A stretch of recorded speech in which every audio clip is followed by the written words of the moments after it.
महाकुंभ में 28 जनवरी की देर रात प्रयागराज के संगम पर मची भगदड़ में 10 से ज्यादा लोगों की मौत होने की खबर सामने आई।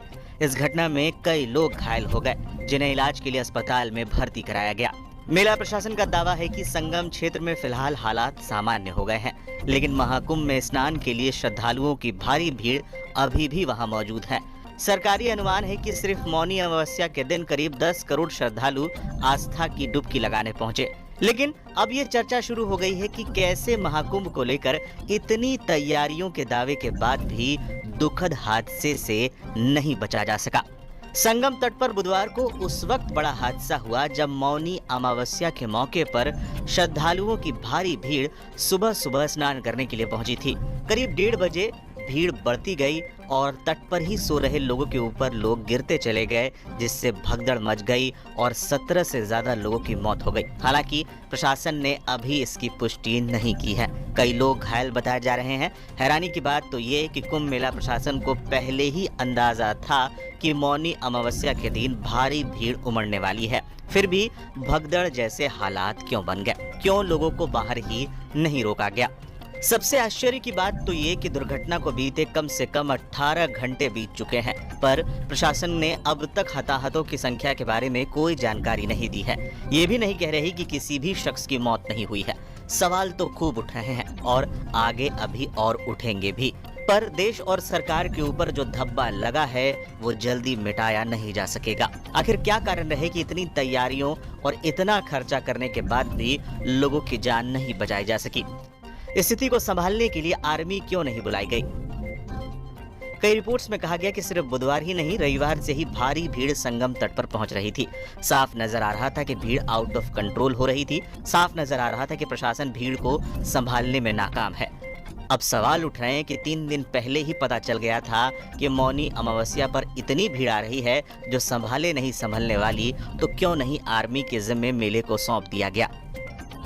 आस्था को राजनीतिक इवेंट क्यों बनाया गया?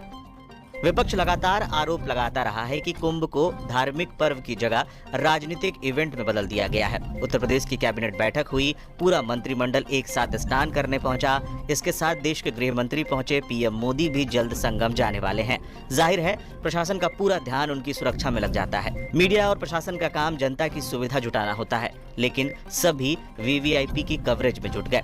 राज्य सरकार पर आस्था को इवेंट बनाने के आरोप लगे। विपक्ष ने आरोप लगाया कि राज्य सरकार अपनी वाहवाही करवाने के चक्कर में ज्यादा रही।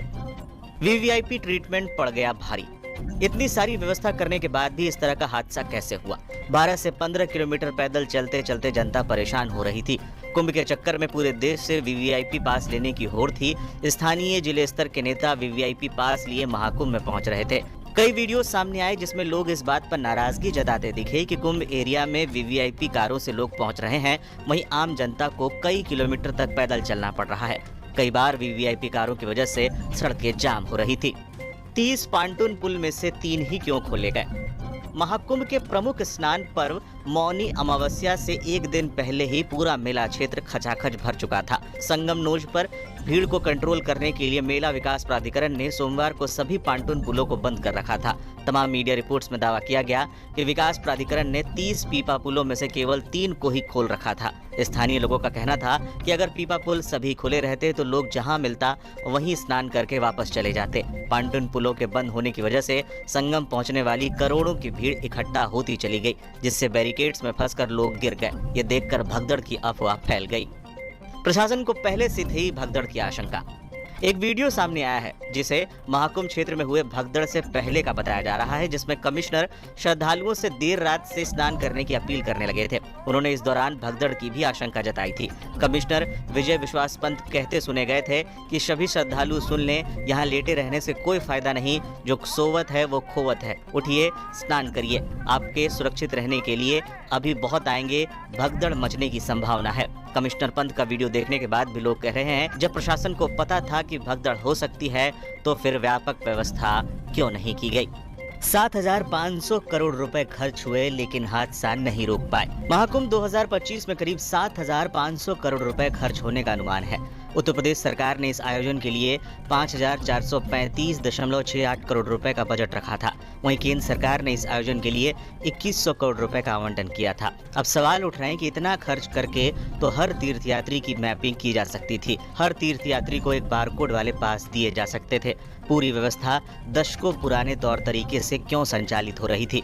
लोग सवाल उठाने लगे हैं कि केवल कच्ची सड़कें, पीपा पुल, 24 घंटे चलने वाले भंडारी आदि पर इतना रुपया कैसे खर्च हो गया।